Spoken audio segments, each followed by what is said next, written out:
Bismillah. Assalamualaikum warahmatullahi wabarakatuh. Innal hamdalillah nahmaduhu wa nasta'inuhu wa nastaghfiruh wa natubu ilaih wa na'udzu billahi min syururi anfusina wa min sayyiati a'malina. May yahdihillahu fahuwal muhtad wa may yudlil falan tajida lahu waliyyan mursyida. Asyhadu an la ilaha illallah wahdahu la syarika lah wa asyhadu anna Muhammadan abduhu wa rasuluh la nabiyya ba'dahu amma ba'du. Fa inna asdaqal kalami kalamullah wa khairal hadi hadi Muhammadin sallallahu alaihi wa ala alihi wasallam wa syarrul umuri muhdatsatuha wa kullu muhdatsatin bid'ah wa kullu bid'atin dhalalah wa kullu dhalalatin finnar amma ba'du. Ya, alhamdulillah kita bersyukur kepada Allah di sore hari ini ya. Biasanya kita belajarnya di pagi hari ya. Namun insyaallah di kesempatan ini ya kita ada perubahan jadwal yaitu di sore hari.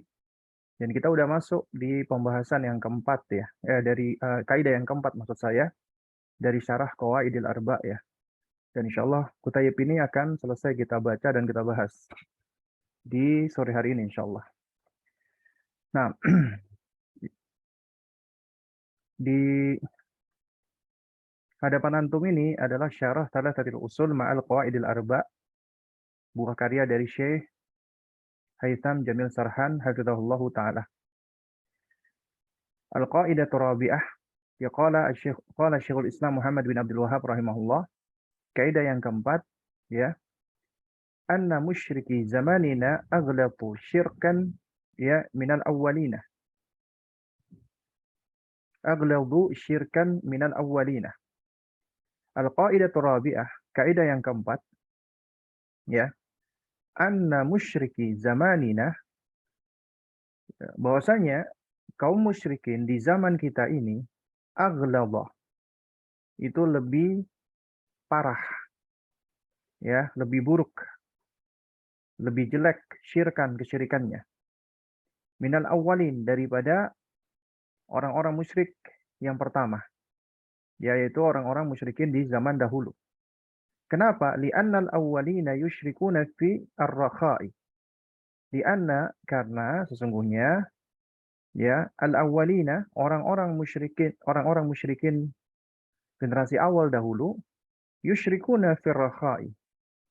Mereka berbuat syirik hanya di kala ar-rakha, di kala lapang, di kala tidak mengalami kesulitan. Ya, jadi mereka berbuat kesyirikan ketika dalam kondisi-kondisi normal, kondisi-kondisi lapang, kondisi mudah. Mereka baru berbuat syirik. Wa yukhlisuna fi syiddati. Wa yukhlisuna fi syiddati.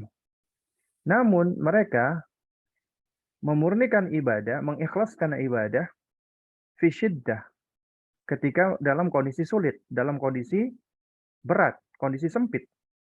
Nah, jadi orang-orang musyrikin zaman dahulu, ketika kondisi tenang-tenang aja, mereka berbuat syirik. Tapi ketika mereka dalam kondisi ketakutan, ya kondisi yang berbahaya, kondisi yang sempit, baru mereka ikhlas. Ya, karena itulah yang diserukan oleh fitrah, apalagi ketika seseorang dalam kondisi yang sulit, sempit. Maka jiwa ini akan cenderung untuk bergantung kepada satu saja. Satu Rabb. Ya, satu sesembahan. Nah, akan tetapi kata Syekh, wa musyriku zamanina, orang-orang musyrik di zaman kita ini, syirkuhum daimun. Syirkuhum daimun, artinya kesyirikan mereka itu daim. Daim itu ya terus-menerus dalam keadaan syirik. Mau kondisi susah, kondisi mudah, baik apa firrakhai au fi syiddati, di kondisi tenang atau kondisi yang sempit, mereka tetap berbuat syirik, yaitu firrakhai wa syiddati. Ya, baik ketika lapang ataupun sempit. Mereka terus berbuat kesyirikan. Bahkan ketika kesulitan, mereka malah beristighotsah, meminta-minta kepada selain Allah, minta kepada orang mati, para wali, atau yang semisalnya. Wa dalilu qauluhu ta'ala. Nah, ucapan Syekhul Islam Muhammad bin Abdul Wahhab rahimahullah ini bukanlah sekedar tuduhan ya, bukanlah sekedar klaim. Ya, soalnya mungkin ada sebagian orang kaget tuh. kok bisa orang musyrik di zaman ini lebih parah daripada orang musyrik di zaman dahulu yang perangi oleh Rasulullah SAW. Ya, nah di sini udah diterangkan oleh Allah Subhanahu Wa Taala. Ya, di dalam surat Al-Ankabut, ketika Allah menceritakan bagaimana orang-orang musyrikin ketika mereka berada di atas kapal. Kata Allah Subhanahu Wa Taala, "Fa'idza raqibu fil fulki da'awullaha mukhlishina lahuddinah." Maka apabila mereka, orang-orang musyrikin itu, naik di atas kapal, maka mereka itu mukhlishina lahuddinah. Ya, mereka itu memurnikan ketaatan hanya kepada Allah. Ya, da'awullaha mukhlishina lahuddinah. Mereka beribadah, mereka berdoa maksud saya, ya dengan cara memurnikan ketaatan itu hanya kepada Allah Subhanahu wa taala. Artinya mereka benar-benar mentauhidkan Allah, mengikhlaskan ibadah hanya kepada Allah. Ketika mereka berada di atas kapal ya. Nah, ini kok error ya, sebentar ya. Baik. Jadi mereka menyekutukan Allah Subhanahu wa taala. Ketika dalam kondisi berada di atas kapal, ketika kondisi mereka mengalami ketakutan. Ya, karena di atas kapal ketika itu ya seringkali dihantam oleh badai, angin yang dahsyat dan seterusnya. Kemudian kata Allah, "Falamma najjahum ilal barri idahum yusyrikun." Namun ketika Allah selamatkan mereka sampai ke daratan, jadi Allah selamatkan mereka, udah sampai di daratan, idahum yusyrikun. Tiba-tiba mereka kembali menyekutukan Allah. Tiba-tiba mereka kembali berbuat kesyirikan. Ya.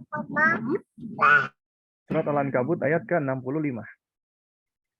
Nah, kemudian kata Syekh, wallahu a'lam wa sallallahu ala Muhammadin wa ala alihi wasallam, ya.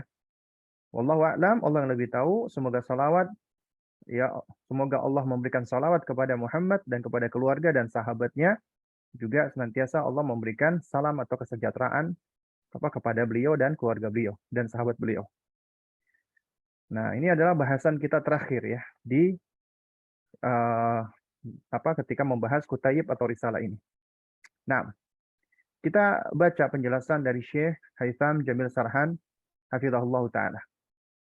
Di sini diberikan footnote ya.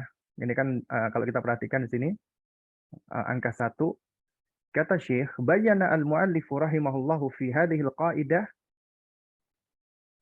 mudda quturah mawqifi musyriki zamanina. Penulis, semoga Allah merahmati beliau, ya, menerangkan tentang di dalam kaidah ini, yaitu betapa berbahayanya sikapnya orang-orang musyrikin di zaman kita. Idhum asyaddu syirkan minal musyrikin al-awwalina.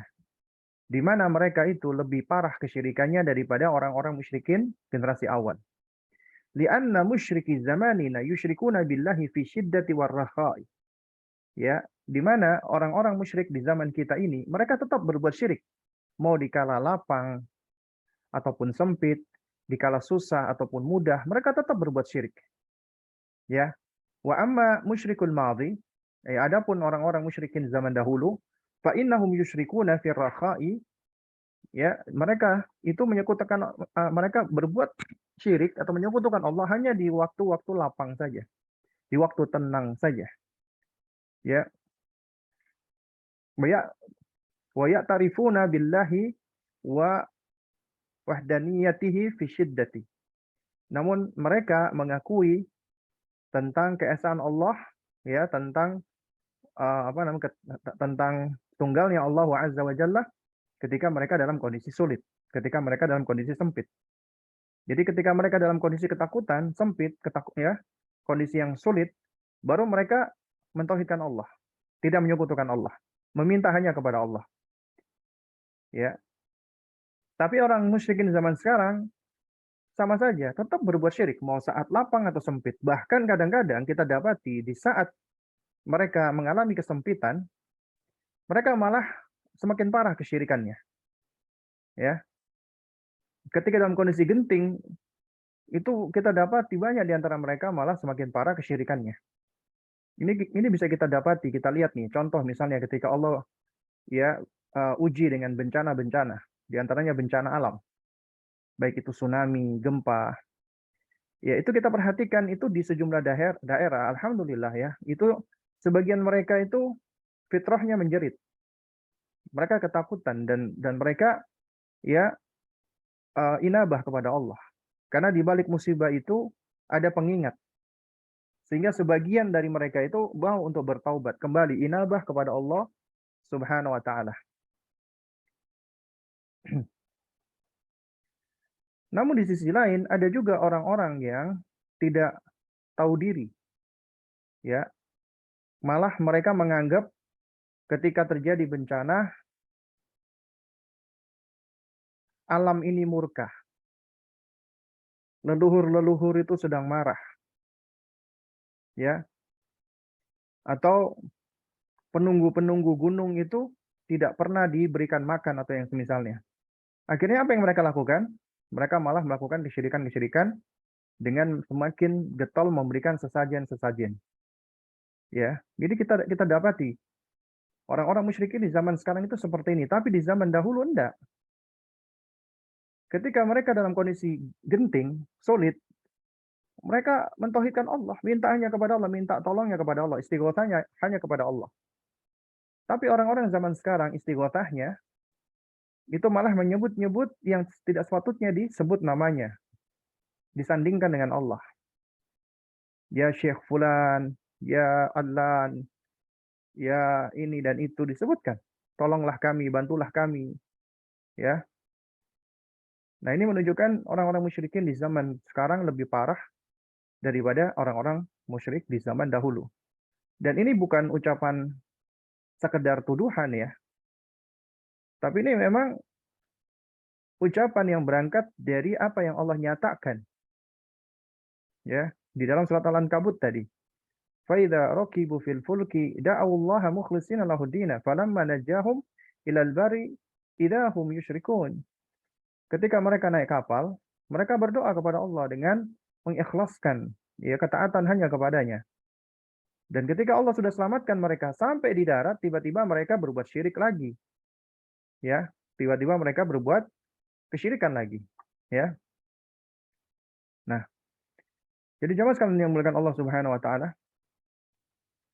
juga kalau kita perhatikan ya, di dalam surat Yunus nih, ayat 22-23, Allah Azza wa Jalla berfirman, "Huwallazi yusayyirukum fil barri wal bahri."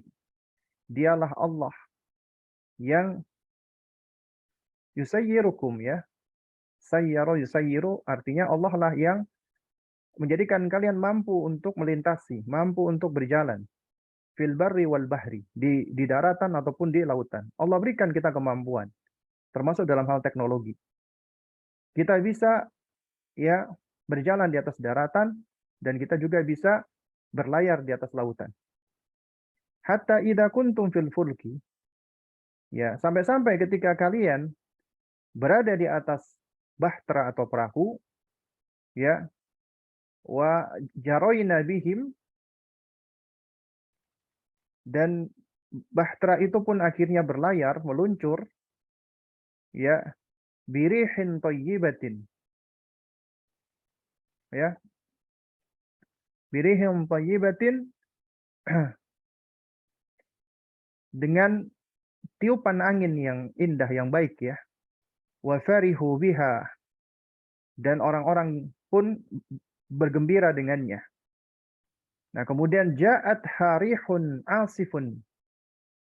Nah, lalu kemudian datanglah angin badai, angin dahsyat. Waja'ahumul mauju min kulli makanin. Dan kemudian datang pula gelombang-gelombang lautan. Ya, gelombang yang dahsyat min kulli makanin, dari segenap tempat, dari segenap penjuru. Wa dhannu annahum ya uhita bihim.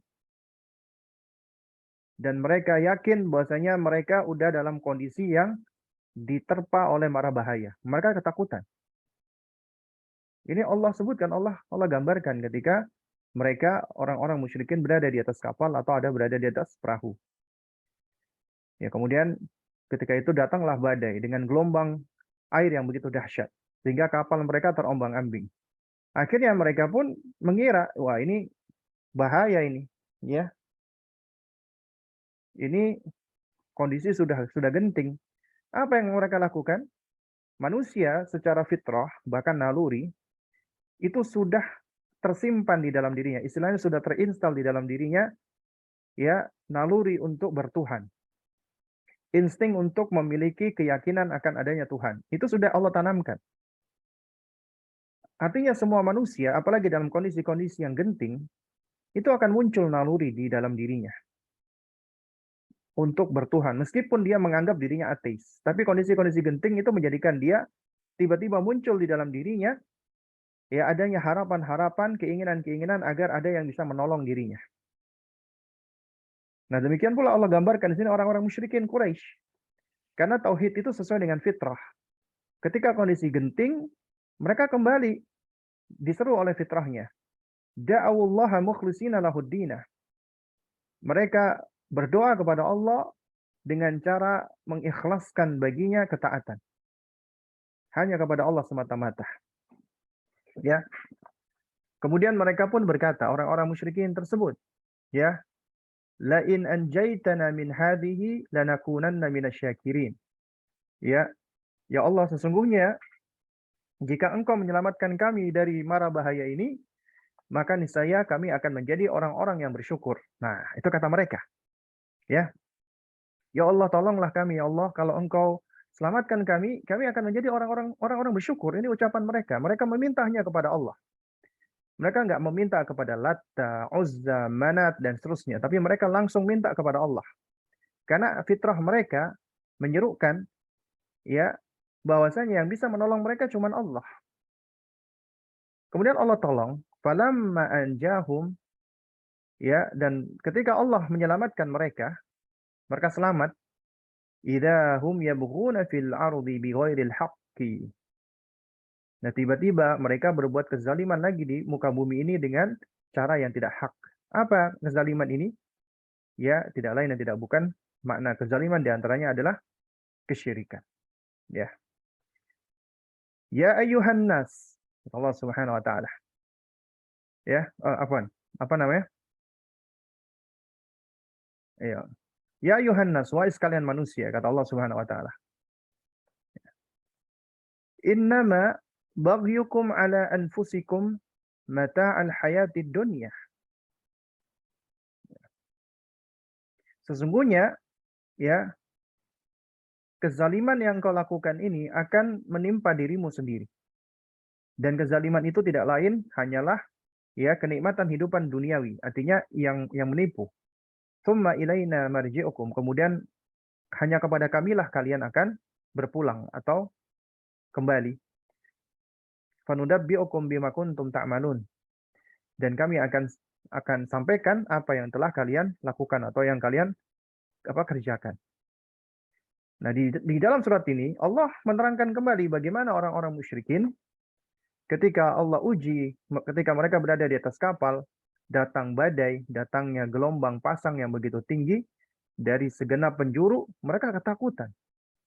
Dan mereka berdoa kepada Allah dengan mukhlishina lahuddin. Allah mengatakan da'awullaha mukhlishina lahuddin.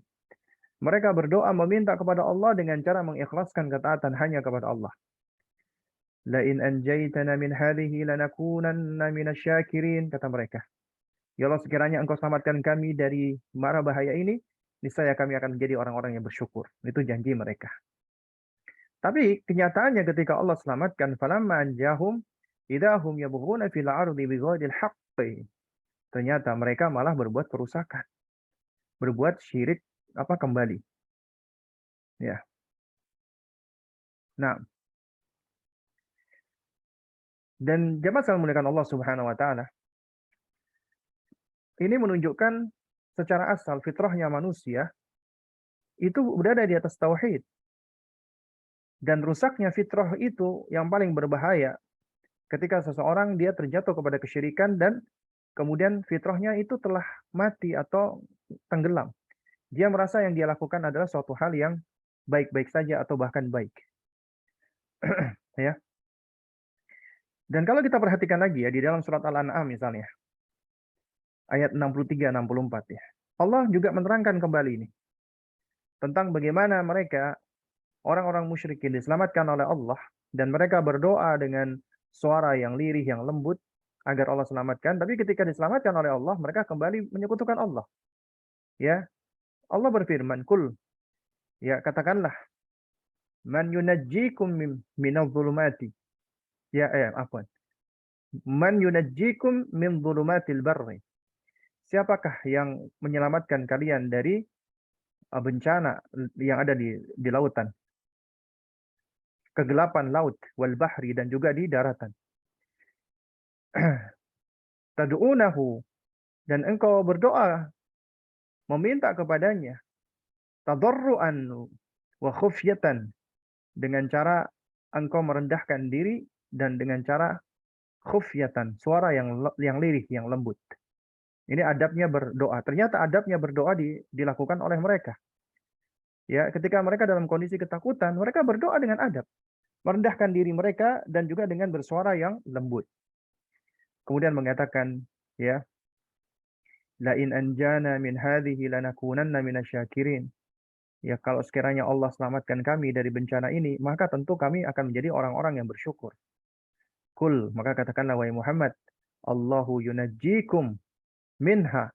Allah lah yang menyelamatkan kamu dari mara bahaya tersebut. Wa min kulli karbin. Bahkan Allah selamatkan kamu dari segala macam kesulitan. Tsumma antum tusyrikun.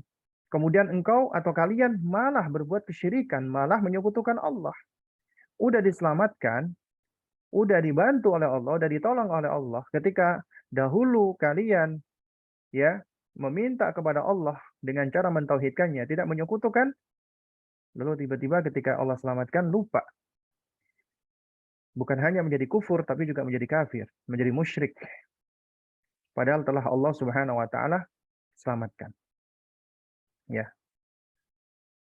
Nah, ini juga menunjukkan bahwasanya ya betapa orang-orang musyrikin di zaman dahulu mereka ketika ada kesulitan mereka mentauhidkan Allah, memurnikan ibadah, mukhlishina lahuddin. Ya, juga dalam surat Az-Zumar nih ayat ke-8 lagi.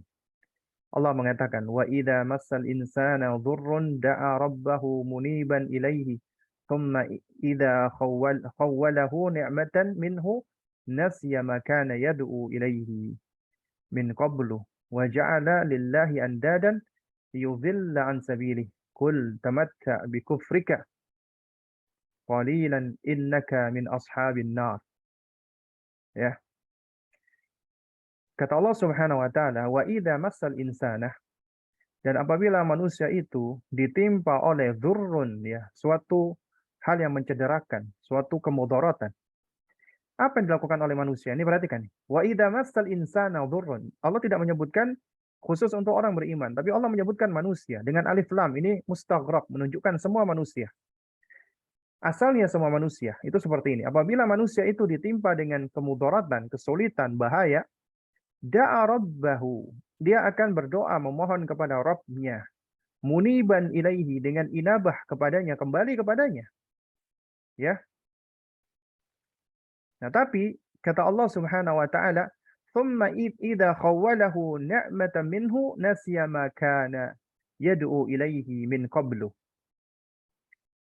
Ya, kemudian apabila Allah itu telah mengkaruniakan kepadanya nikmatnya, maka lupalah dia. Lupa dia akan madarat, kesulitan, bencana yang pernah dia hadapi dan kemudian dia berdoa kepada Allah untuk menghilangkan bencana atau mara bahaya sebelum itu. Wa ja'ala lillahi andadan. Yang parahnya lagi, dia menjadikan bagi Allah adanya sekutu-sekutu. Liyudhilla an sabili. Ya, dalam rangka untuk menyesatkan dari jalannya, dari jalan Allah. Kul, maka katakanlah wahai Muhammad, yatamatta bi kufrika. Silakan engkau bersenang-senang dengan kekafiranmu. Ini kalimat ya, bukan artinya kalimat memang benar-benar disuruh senang-senang, tidak. Tapi ini kalimat sindiran, ya. Artinya ya silakan kamu bersenang-senang nih dengan siksaan, dengan kesulitan-kesulitan. Ya, dengan kekufuranmu. Ya, tamatta bi kufrika. Ya, qalilan. Ya, selama beberapa waktu yang singkat ini. Innaka min ashabin nar. Karena sesungguhnya kamu termasuk para penghuni neraka. Wal billah. Ya, wal billah.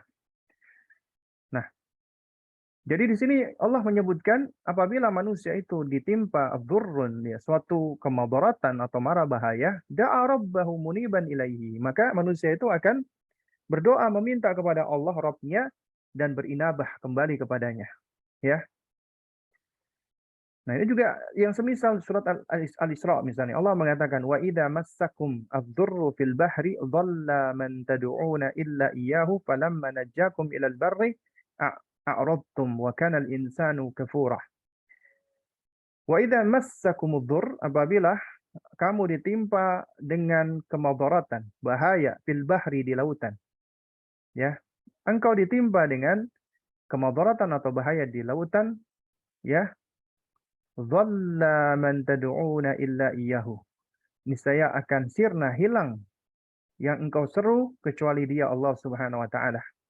Falamma najjakum ilal barri, dan anehnya ketika Allah telah menyelamatkan kamu ke daratan, a'radtum, kamu malah berpaling. Wa kana al-insanu kafura, dan sungguh manusia itu adalah kufur, tidak tahu terima kasih, ya. Nah, jadi jamaah sekalian yang dimuliakan Allah Subhanahu wa taala, ya. Makanya kaidah kita sebagaimana Allah terangkan, wa ma bikum min ni'matin faminallah. Ya, apa saja nikmat yang ada pada dirimu, maka itu adalah dari Allah. Ya, itu datangnya dari Allah. Nikmat itu datangnya dari Allah. Tapi seringkali manusia itu ketika Allah berikan nikmat lupa diri. Ya. Makanya manusia perlu diberikan ujian agar kembali, sebagai pengingat agar kembali kepada Allah. Ya. Makanya ketika ke dalam kondisi nikmat, nyaman, manusia lupa, seringkali lalai dari Allah. Bahkan mereka jatuh kepada kesyirikan. Tapi summa idza massakumud dzurru fa ilaihi taj'arun. Namun ketika kamu ditimpa kesulitan, kemadaratan, mara bahaya, maka hanya kepada Allah lah kamu pun, ya, memohon pertolongan, ya. Jadi ketika kamu sulit, maka kamu pun tahu hanya Allah yang bisa menolong kamu, dan kamu pun akhirnya meminta tolong hanya kepadanya. Tapi summa idza kasyafa dzurra ankum, ya, kemudian apabila Allah telah menghilangkan, ya, menyingkirkan kemadaratan atau mara bahaya itu darimu, ya, idza fariqum minkum bi rabbihim yusyrikun. Namun malah tiba-tiba ada sekelompok dari kalian itu berbuat syirik, menyekutukan Allah Subhanahu wa taala. Ya. Nah, jadi jemaah sekalian dimuliakan Allah Subhanahu wa taala, inilah, ya, tabiat manusia, dan ini juga memberikan kita pelajaran bahwa manusia itu, ya, seringkali ketika diberikan nikmat, karunia, ketenangan, lupa dengan Allah. Dan lupanya ini malah menggiring atau menyebabkan mereka berbuat hal-hal yang melanggar. Apalagi melanggar haknya Allah, berupa kesyirikan. Dan ini tentunya suatu hal yang sangat membahayakan sekali. Ya. Namun, ketika mereka, ya, dahulu diuji oleh Allah dengan kesulitan-kesulitan, kondisi genting, kondisi-kondisi yang pelik, mereka malah mentauhidkan Allah. Mereka malah kembali meminta pertolongan hanya kepada Allah. Ya. Tapi orang musyrikin di zaman sekarang enggak. Malah apa yang mereka lakukan ketika sulit, malah semakin parah kesyirikannya. Ya, malah semakin enggak karu-karuan. Nah, karena itulah jamaah sekalian dimuliakan Allah Subhanahu wa taala, inilah pentingnya kita untuk memahami, ya, tentang kaidah-kaidah di antaranya al-qaidul arba ini. Ya. Jadi ternyata orang-orang musyrikin di zaman dahulu itu lebih baik, lebih mending maksudnya, ya, bukan lebih baik, daripada orang musyrikin di zaman sekarang. Kenapa? Itu alasannya. Fa idza raqibu fil fulki da'awallaha mukhlishina lahud-din. Falamma najjahum ilal barri idahum yusyrikun. Ya. Nah, kita lanjutkan lagi keterangan Syekh Haitham فإذا كان الكفار فإذا كان الكفار الذين بعث فيهم النبي صلى الله عليه وسلم أقل شركا وكفرهم الله فما بالك بمن ya syirkuhum daimun fis sarra'i wad dharra fahum kuffarun min babi aulah. Apabila orang-orang kafir yang mana kepada mereka lah diutus Nabi SAW itu ternyata lebih akal ya, lebih sedikit kesyirikannya, lebih enteng kesyirikannya, tapi wa kaffarahumullah, Allah mengkafirkan mereka dan mengatakan mereka musyrik, fama baluka, bagaimana lagi menurutmu biman syirkuhum daimun fis sarra'i wad dharra, dengan orang-orang yang kesyirikannya itu selalu terus-terusan ketika genting dan ketika mudah, ketika sulit dan ketika mudah, tetap berbuat syirik. Ya, maka fahum kuffarun min babi aula. Maka mereka adalah ya tentunya kafir, ya mereka lebih utama lagi untuk apa? Untuk dikafirkan atau dikatakan kafir. Nah, baik, jamaah sekalian yang dimuliakan Allah Subhanahu wa taala ya. Baik. Jadi dari sini kita telah mempelajari ya di kaidah yang keempat ini ya. Di kaidah yang keempat ini kita telah belajar tentang orang-orang musyrikin di zaman dahulu itu ternyata lebih parah. Ya, maksud saya di zaman sekarang lebih parah daripada orang-orang musyrikin di zaman dahulu. Nah, baik. Jamaah sekalian dimuliakan Allah Subhanahu wa taala ya. Sekarang coba kita lihat ini ya. Nah, ini supaya bisa kelihatan semua ya. Nah, ini al-qawaidul arba. Ya. 4 kaidah yang dibikin diagram atau tabel agar lebih mudah ya. Ya. Nah, wahiyya khulasatu li kitabi kasyfi syubuhat. Dan kitab ini merupakan kesimpulan atau ringkasan dari buku Kasyfus Syubuhat, ya. Kasyfu asy-syubuhat, ya. Nah, di dalam buku ini coba kita perhatikan di sini ya. Ini memang ditulis miring ya. Coba kita lihat di sini ada bisa memutar nggak ini dia, rotate ya. Coba kita rotate ke kiri. Masalah ya. Apaan? Coba kita rotate ke kanan coba. Agar lebih mudah dibaca. Left. Nah. Loh, kok malah salah ya? Coba kita rotate lagi ke kanan. Rotate-nya ke kanan, benar. Nah, ini dia benar. Jadi kalau kita perhatikan di sini ya, al-qawaidul arba wa hiya khulasatu li kitab kasyfi syubuhat. Ya, al-qawaidul arba ini adalah khulasah, ringkasan kesimpulan dari kitab Kasyfus Syubuhat. Jadi ada buku ya, tulisan Syekh Muhammad bin Abdul Wahhab rahimahullah yang judulnya Kasyfus Syubuhat, menyingkap kerancuan-kerancuan. Nah, di dalam buku Al-Qawaidul Arba ini sebagaimana yang sudah kita bahas, ada muqaddimah ya, muqaddimah yang kita telah baca pelajari, fiha unwanus sa'adah. Di dalam muqaddimah ini diterangkan tentang tanda-tanda ya kebahagiaan, unwanus sa'adah. Apa itu tanda-tanda kebahagiaan? Ya idza u'tiya syakara. Ya. Apabila dia diberi, dia bersyukur kepada Allah Subhanahu wa taala. Ya. Nah, kemudian diterangkan di sini an-ni'matu ibtila. Nikmat itu ujian. Ya, nikmat itu sendiri adalah ujian. Coba kita putar lagi ya supaya bacanya lebih enak ya. Nah, an-ni'matu ibtila. Nikmat itu adalah ibtila. Adalah ujian. Wa dalilu, dalilnya apa? Wa nabluukum bisyarri wal khairi fitnah. Dan kami uji kalian dengan keburukan dan kebaikan sebagai fitnah. Ya, sebagai fitnah. Nah, jamaah sekalian dimuliakan Allah Subhanahu wa taala. Ya. Oleh karena itu, nikmat-nikmat yang Allah berikan itu ujian. Apabila disyukuri, Allah akan tambah nikmat tersebut. Apabila kufur, maka balasannya adalah azab dari Allah Azza wa Jalla. Ya. Nah, di sini diterangkan tentang syukur nikmah, syukur nikmah.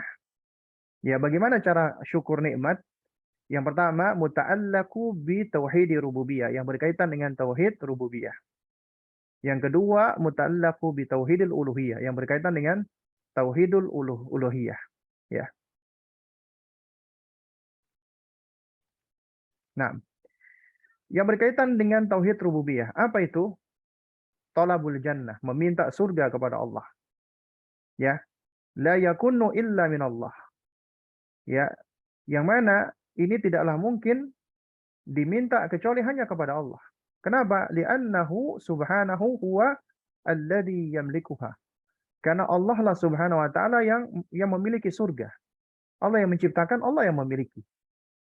Wa kadzalika rizqu. Demikian pula dengan rezeki. La yatlubu illa min Allah. Ya, la yutlabu illa min Allah. Tidaklah dipinta kecuali dari Allah. Fala bud ya min ta'alluqi billahi la bi ghairihi. Maka haruslah bergantung kepada Allah, tidak boleh kepada selainnya.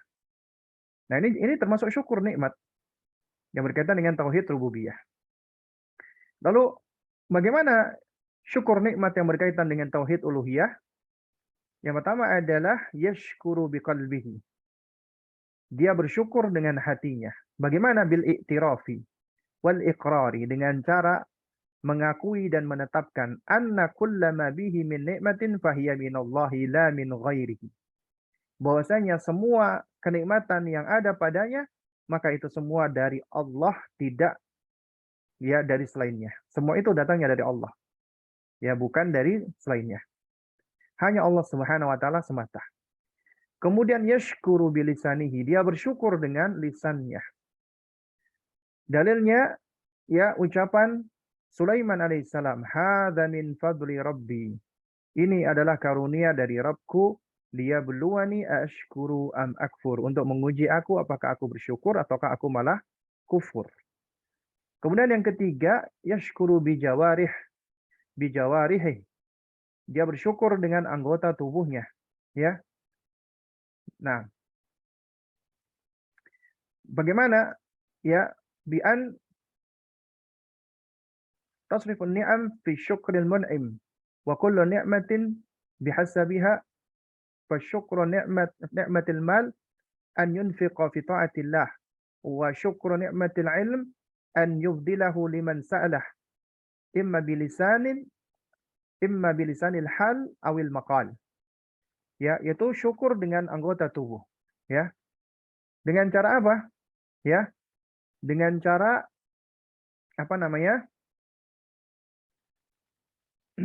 Dengan cara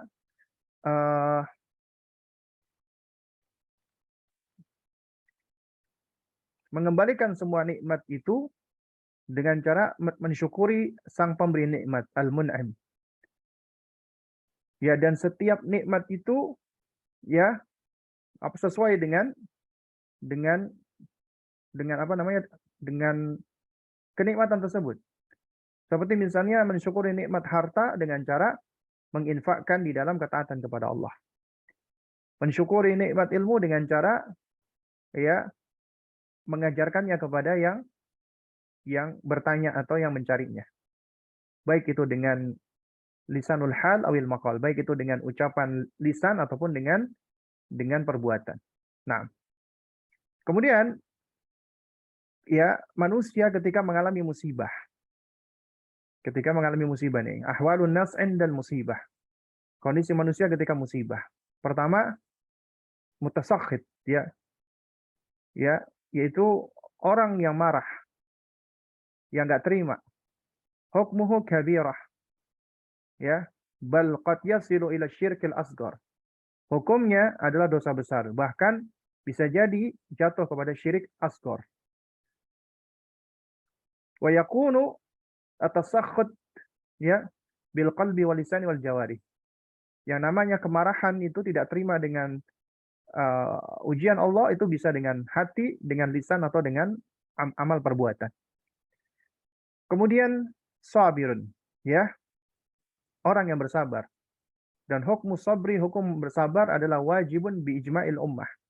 Wajib sesuai dengan kesepakatan umat. Ya. Dan cara bersabar dengan yasbiru bi qalbihi wa bi lisanihi wa bi jawarihi.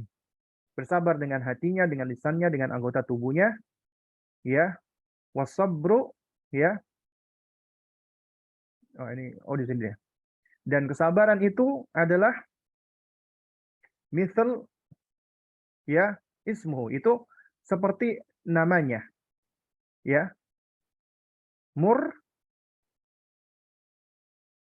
Mudakuhu, ya, yaitu pahit rasanya, walakin awakibuhu ahla minal asal, akan tetapi akibatnya atau pengaruhnya atau dampaknya itu lebih manis daripada madu, ya.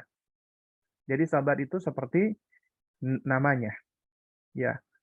Memang dirasakan pahit, tapi akibatnya itu lebih manis daripada madu. Kemudian yang kedua, radhi, orang yang ridha. Ridha dengan ujian. Itu tingkatan yang ketiga maksudnya. Hukmuhu mustahab, hukumnya itu dianjurkan, disukai.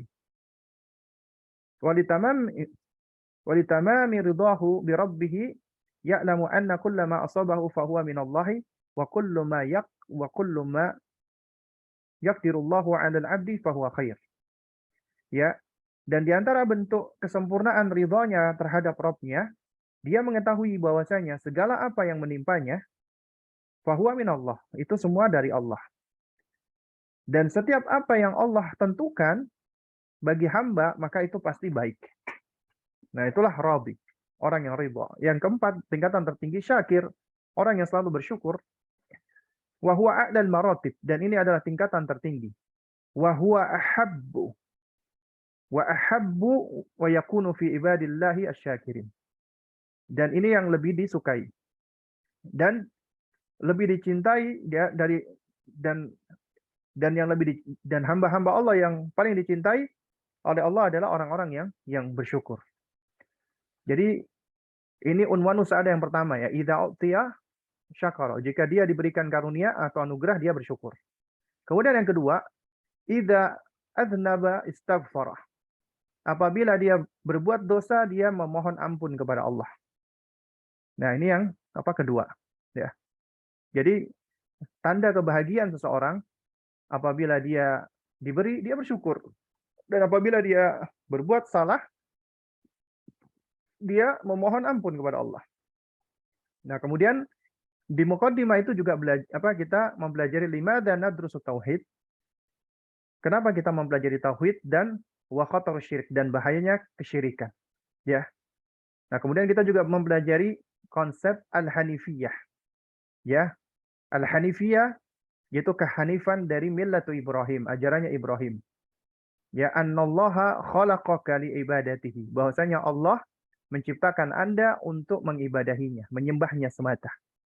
Al-ibadatu la tusamma ibadah illa ma'at tauhid. Ibadah itu tidaklah disebut dengan ibadah kecuali apabila disertai dengan ketauhidan atau mentauhidkan Allah. Wasyirku idza khalatal ibadah afsadaha. Ya, wa ahbatal amal wa sara sahibuhu minal khalidina finnar. Dan kesyirikan apabila bercampur dengan ibadah, maka akan merusak ibadah dan menghanguskan pahala amalannya. Dan pelakunya menjadi orang-orang yang kekal di dalam neraka. Ya, wa ahammu ma'alaika ma'rifat. Dan ini adalah suatu hal yang wajib dan yang penting untuk diketahui. Nah, kemudian al-qawaidul arba yang kita pelajari, ya, dari buku ini ada 4, yang namanya al-qawaidul arba. Al-qaidatul ula, kaidah yang pertama, annal kuffara alladzina qatalahum Rasulullah sallallahu alaihi wasallam kanu mukirrina bi tauhid rububiyyati wa lam yakunu mukirrina bi tauhidil uluhiyyati, ya, wa lam yudkhilhum hadza fil Islam. Kaidah pertama adalah orang-orang kafir yang diperangi oleh Rasulullah, mereka menetapkan tauhid rububiyah, tapi mereka tidak menetapkan tauhid uluhiyah.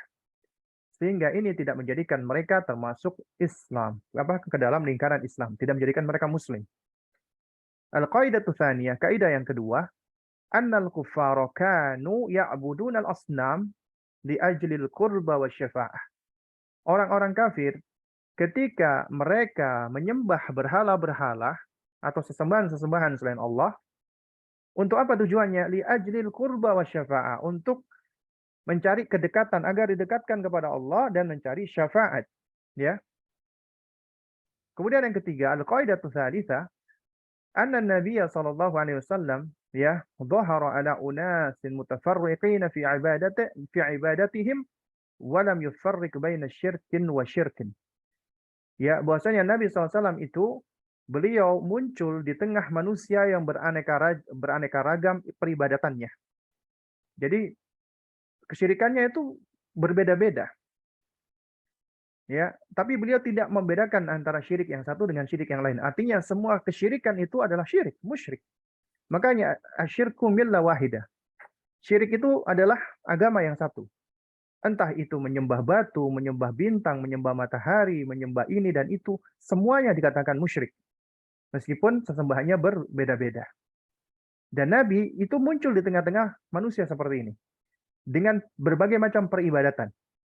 Dan Nabi tidak beda-bedakan. Semuanya dikategorikan tetap satu. Musyrik. Al-Qaidah Rabi'ah yang tadi kita baca. Kaidah yang keempat.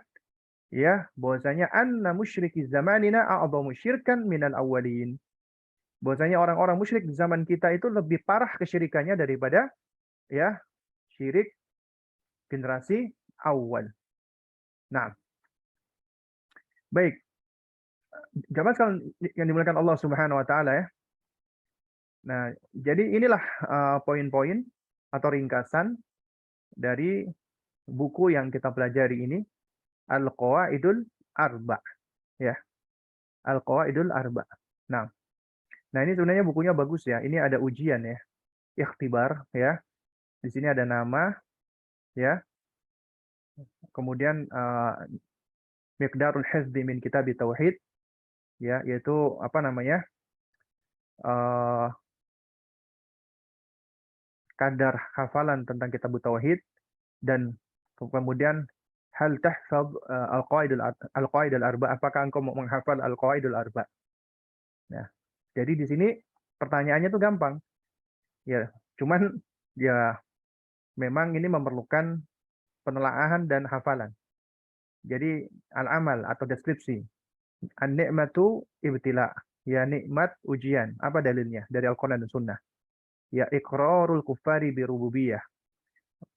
Penetapan orang-orang kafir terhadap rububiyah. Artinya orang kafir, orang musyrikin itu mereka mengakui rububiyah. Apa dalilnya? Ya. Tolabul qurbah. Orang-orang musyrikin itu ketika menyembah berhala itu bukan sekedar menyembah, tapi mereka tolabul qurbah, mencari kedekatan agar didekatkan kepada Allah. Apa dalilnya? Ya, kemudian ada yang namanya syafa'atul manfiyah, syafaat yang ditolak. Ya, syafaat yang tentunya nggak benar. Ya, apa dalilnya? Kemudian dalilus syams wal qamar, yaitu dalil tentang adanya yang menyembah matahari dan bulan. Dalilul malaikah, apa dalil orang yang menyembah malaikat?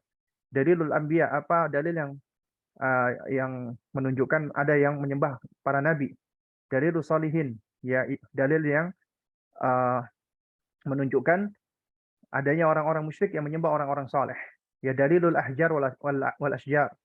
Apa dalil ada yang menyembah batu dan pohon? Ya annal musyrikina yukhlisuna fi syiddah wa yusyrikuna fi raha. Apa dalilnya?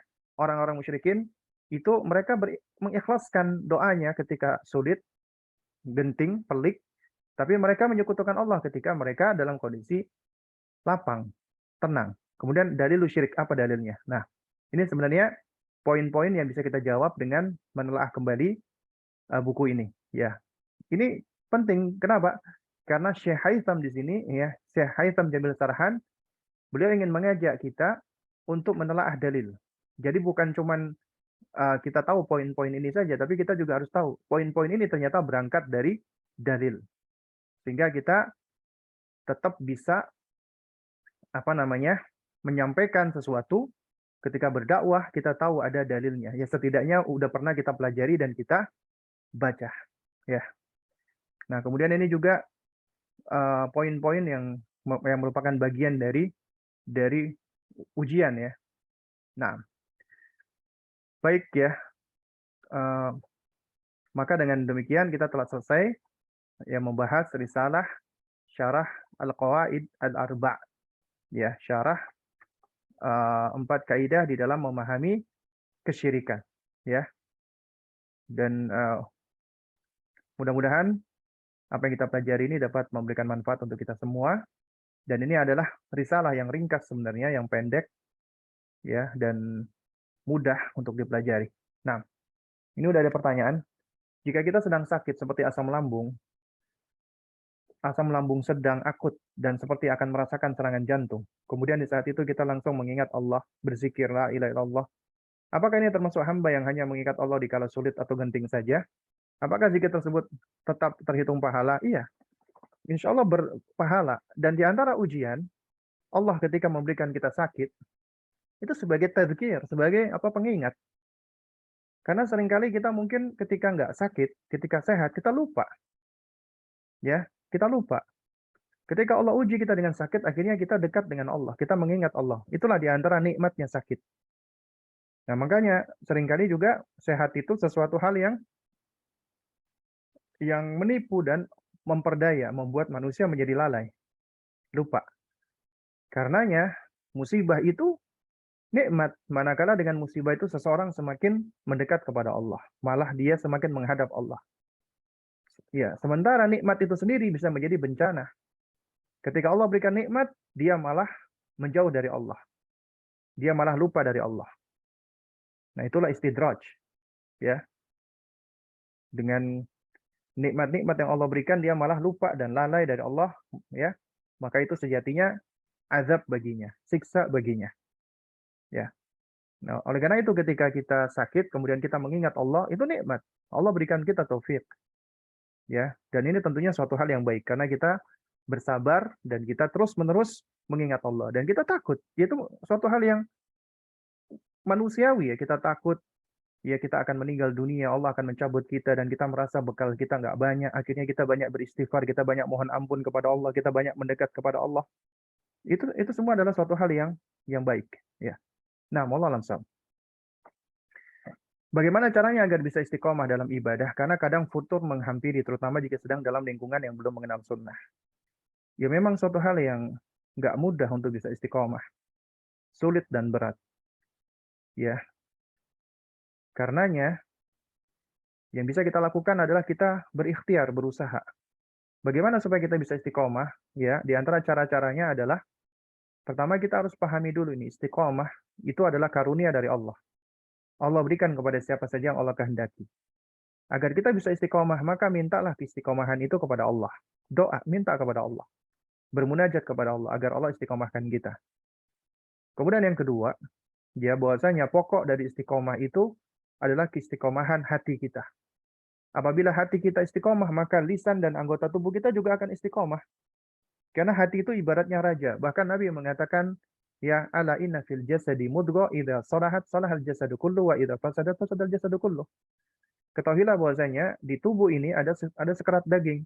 Jika baik, baik semuanya. Jika buruk, buruk semuanya. Dan yang dimaksud itu adalah qalbu, hati.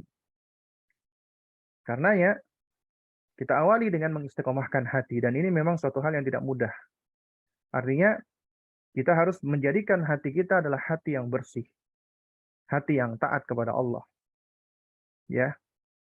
Nah, supaya bisa menjadi hati yang bersih, hati yang jernih, maka harus sering dibersihkan. Bagaimana cara membersihkannya? Tentunya dengan kita banyak beristighfar, memohon ampun kepada Allah. Kita banyak ghaddul basar, menundukkan pandangan. Kita juga banyak menghindarkan telinga kita dari keburukan-keburukan, kemaksiatan-kemaksiatan. Kenapa? Karena maksiat yang kita dengar, yang kita saksikan, itu akan merasuk dan akan menjadi arran, akan menjadi noktah hitam di dalam hati kita. Ya, itu akan menjadi titik hitam di dalam hati kita. Yang mana apabila tidak segera kita bersihkan, maka noktah tersebut itu akan menjadi apa? Akan menjadi menumpuk, terakumulasi. Sehingga bisa menjadikan hati itu kotor dan tertutupi. Ya, bahkan apa? Bahkan yang dikhawatirkan adalah hati itu bisa menjadi mayit. Ya, makanya dalam surat Al-Mutaffifin Allah mengatakan, ya, kalla bal rana ala qulubihim ma kanu yaksibun. Ya, sekali-kali tidak, bahkan apa yang mereka kerjakan itu akan menutupi hati mereka, kata para ulama dan Ibnu Qayyim, ya. Jadi kata rana itu artinya nokta hitam, akan menjadi penutup yang menutupi hati. Jadi harus dibersihkan, ya, dari keburukan-keburukan. Lalu kemudian juga di antara caranya adalah terus belajar menuntut ilmu, ya, mencari ilmu-ilmu yang bermanfaat dan terus sibukkan diri dengan banyak beribadah. Jangan meremehkan ibadah, ya. Dan ingat ya jamaah sekalian, ketika terbetik di dalam diri kita untuk melakukan kebaikan, itu sebenarnya adalah tanda kebaikan dari Allah. Jangan ditunda. Karena dengan menunda, ya, maka syaitan akan masuk dan kemudian akan semakin memanjangkan angan kita, taswif, nanti aja, nanti aja. Jadi segera ketika kita muncul keinginan-keinginan baik, wah aku ingin sedekah, oh itu ada orang susah, aku sedekah, langsung lakukan. Ya, wah ada masjid itu, aku ingin singgah dulu di masjid untuk sholat sunnah, langsung singgah ke masjid sholat sunnah. Ya, jadi segala bentuk betikan-betikan baik itu kita segera melakukannya. Ya, dan kemudian juga banyak banyak menelaah Al-Quran, bukan hanya membaca. Ya, kita membaca bagus, mendengarkan bagus, dan menelaah Al-Quran. Ya. Nah, dan kemudian bersahabat dengan sahabat-sahabat yang baik, selektif dengan kawan-kawan. Jadi kita tidak berkawan dengan sembarang orang. Bukan artinya kita mengeksklusifkan diri, bukan. Ya, beda ya. Mengeksklusifkan diri itu artinya kita nggak mau bergaul, kita menutup diri dengan manusia. Bukan seperti itu. Tetap ketika kita ketemu orang, kita tetap harus menunjukkan akhlak yang mulia. Kita ucapkan salam, senyum, sapa, santun, sopan, itu tetap harus kita lakukan. Tapi untuk bersahabat baik, bersahabat dekat, nggak semua orang. Kita harus memilih-milih, memilah-milah, selektif. Karena kata Nabi, almar'u ala dini khalili. Seseorang itu berada di atas agama teman dekatnya. Maka falyanzur ya biman yukhalil. Maka perhatikanlah dengan siapa engkau berteman dekat. Jadi perhatikan dia teman dekat. Nah, bagaimana jika kita sudah hijrah mendakwai rekan di lingkungan kantor, kalau rekan kerja nggak sholat dan kita nggak mengingatkan, apa kita dosa? Dan jika kita merasa beda sendiri, itu konsekuensi ya bagi yang hijrah. Terima kasih. Nah, jadi intinya, ya, hijrah itu kan maknanya sebenarnya taubat ya. Kita inabah, kembali kepada Allah. Atau hijrah itu maknanya intiqal, kita berpindah. Dari tadinya kita nggak punya ilmu, kita sekarang terus pengen punya ilmu banyak. Ingin supaya kita memiliki ilmu yang bermanfaat, agar kita bisa beramal dengan amal yang baik. Hijrah itu juga kita berpindah, ya. Dari tadinya kita mungkin banyak didominasi perbuatan-perbuatan jelek, sekarang kita banyak melakukan perbuatan-perbuatan baik. Hijrah itu bisa bermakna yang tadinya kita banyak melakukan hal yang sia-sia, sekarang kita banyak melakukan hal yang bermanfaat. Hijrah itu adalah bermakna tadinya kita banyak berkata-kata yang nggak baik, sekarang kita berkata-kata yang baik. Ya. Intinya semua perubahan yang membawa kita berpindah dari sebelumnya kurang baik menjadi baik, itulah hijrah. Ya. Makanya dikatakan oleh Nabi yang namanya al-muhajiru man hajara, ya, manaha anhu. Ya, namanya seorang muhajir adalah orang yang meninggalkan apa yang dilarang baginya. Ya, apa yang diharamkan, maka dia tinggalkan, itu hijrah. Nah, dan tentunya ketika seseorang ingin melakukan kebaikan, mengajak kepada kebaikan, ya, maka di situ akan ada penghalang-penghalangnya. Karena kita memiliki musuh yang nyata, syaitan, dari bangsa manusia dan dari bangsa jin. Kita juga memiliki musuh dari diri kita, ada syahwat, ya, hasrat yang mengajak kepada keburukan-keburukan, ya. Nah, oleh karena itu makanya perlunya namanya mujahadah. Kita berupaya bersungguh-sungguh untuk melawan keburukan-keburukan yang ada di dalam diri kita ataupun dari syaitan-syaitan yang senantiasa menggoda kita, ya. Nah, termasuk ketika kita mengajak kebaikan akan ada penentang-penentangnya. Nah, makanya kita diperintahkan untuk bersabar, ya. Sabar itu harus ada di dalam setiap aktivitas kita. Ketika belajar, ketika beramal, ketika mengajar harus sabar. Ya, harus bersabar. Nah, kemudian juga ketika kita mengajak teman-teman kita yang ada di kantor atau di tempat lain kepada kebaikan, maka itu tentu adalah suatu hal yang patut diapresiasi. Karena itu menunjukkan perhatian, menunjukkan cinta kasih, menunjukkan uh, apa namanya? Kita itu mencintai saudara kita tersebut. Kita menginginkan kebaikan padanya, makanya kita ajak dia kepada kebaikan. Kita ajak dia sholat dan yang semisalnya. Tapi kita cuma bisa mengajak, kita cuma bisa menyuruh, kita cuma bisa apa namanya, berdakwah, menyampaikan saja. Tapi kita nggak bisa menjadikan orang tersebut menerima dakwah kita, seruan kita, ajakan kita. Yang bisa Allah. Karenanya kewajiban kita cuma menyampaikan, selebihnya kita doakan, serahkan kepada Allah. Ya, kita serahkan kepada Allah Subhanahu wa taala. Nah, dan bagaimana jika kita merasa beda sendiri? Apakah itu konsekuensi hijrah? Ya iya, kita nggak perlu khawatir merasa beda. Karena yang namanya beda belum tentu buruk. Beda sendiri belum tentu buruk. Apalagi kalau kita berupaya berpegang dengan syariat dan syariat itu menjadi suatu hal yang asing. Ini sudah disabdakan oleh Nabi. Badal Islamu gharib wa sayaudu ghariban kama bada fatuba lil ghuraba. Islam itu berawal dari keadaan asing dianggap aneh, kemudian akan ya kembali lagi menjadi aneh dan asing, maka berbahagialah orang-orang yang asing dan yang aneh. Ya, makanya kita nggak perlu khawatir ketika kita dianggap berbeda. Karena yang namanya al-jamaah, ya, itu bukannya banyak orang, bukan. Karena yang namanya al-jamaah itu tidak dilihat dari banyaknya manusia. Tapi yang namanya al-jamaah itu adalah ya muwafaqatul haq, selaras dengan kebenaran, wa in kunta wahdak, meskipun Anda seorang diri. Meskipun kita sendirian, asalkan kita berada di atas kebenaran, maka itulah al-jamaah. Ya. Bagaimana caranya agar dapat meluruskan niat segala ibadah yang kita lakukan untuk mendapatkan ridho Allah? Contoh, sebagai panitia kajian agar dapat meluruskan niat untuk mendapatkan pahala jariah dan tidak hanya sekedar menunaikan kewajiban saja. Nah, agar kita bisa meluruskan niat, ya, memang kata Al-Imam Fudail bin Iyad, ya, rahimahullah, ini ulama, ya, besar, ulama yang saleh. Beliau sendiri mengatakan, ya, ma asyaddu, ya, apa namanya,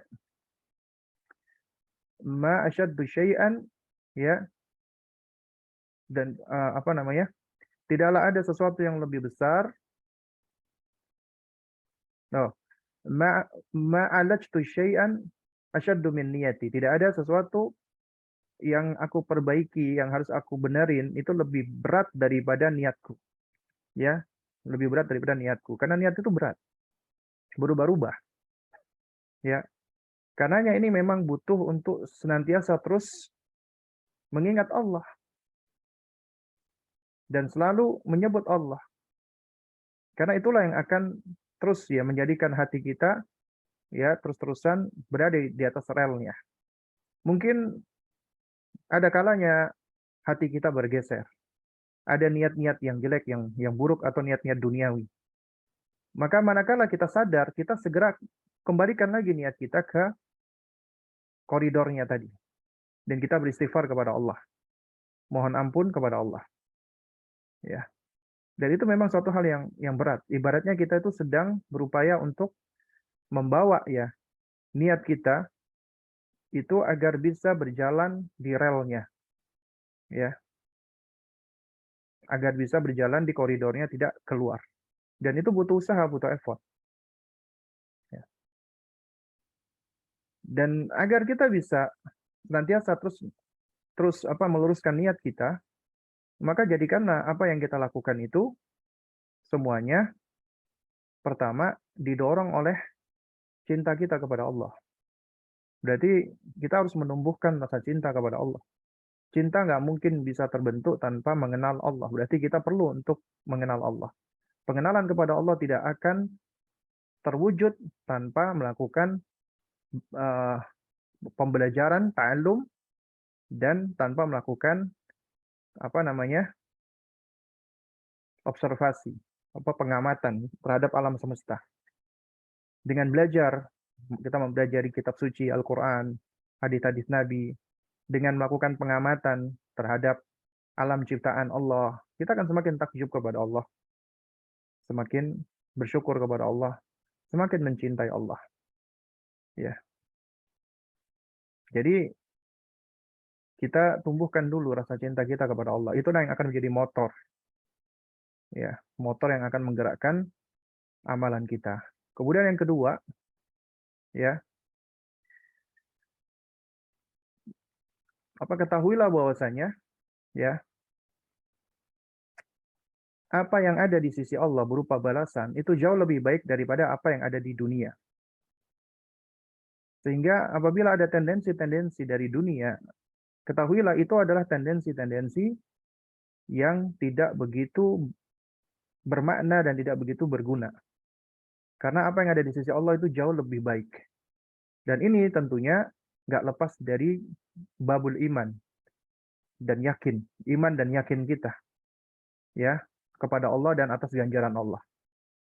Nah, karenanya perlu bagi kita untuk terus menghadirkan di dalam diri kita, saya beramal karena Allah, mengharapkan surga Allah, takut akan azab Allah, mengharapkan amalku diterima, takut apabila amalku tidak diterima. Jadi harus beriring ini antara Antara rogoban wa rohaban. Antara harap-harap dan cemas. Mengharap agar amal kita diterima, cemas apabila amal kita tidak diterima. Itu harus ada. Kita mengharapkan perbuatan kita diterima oleh Allah. Dan ini yang akan mendorong kita untuk terus beramal. Karena amal kita itulah yang akan menjadi bekal dan modal bagi kita.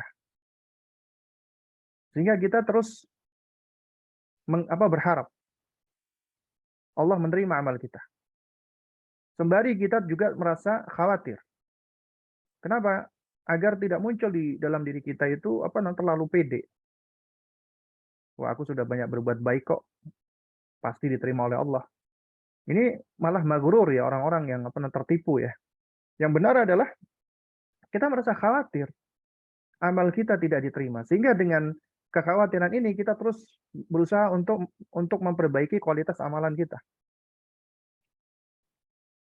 Dan inilah pilarnya ibadah. Mahabbah, roja, dan khauf. Takut, harap, cinta, takut, dan harap. Ya. Nah, inilah yang diharapkan bisa menjadi penggerak kita dan meluruskan niat kita. Dan kemudian juga kita banyak berdoa kepada Allah. Karena Allah lah yang menggenggam hati kita, membolak-balikkannya, dan Allah lah yang bisa meneguhkannya. Ya Allah alam bisawab, yang mudah-mudahan sedikit ini bisa memberikan manfaatnya. Kurang lebihnya saya mohon maaf apabila ada hal-hal yang kurang berkenan. Tentunya yang hak datangnya dari Allah, yang batil datangnya dari diri saya pribadi.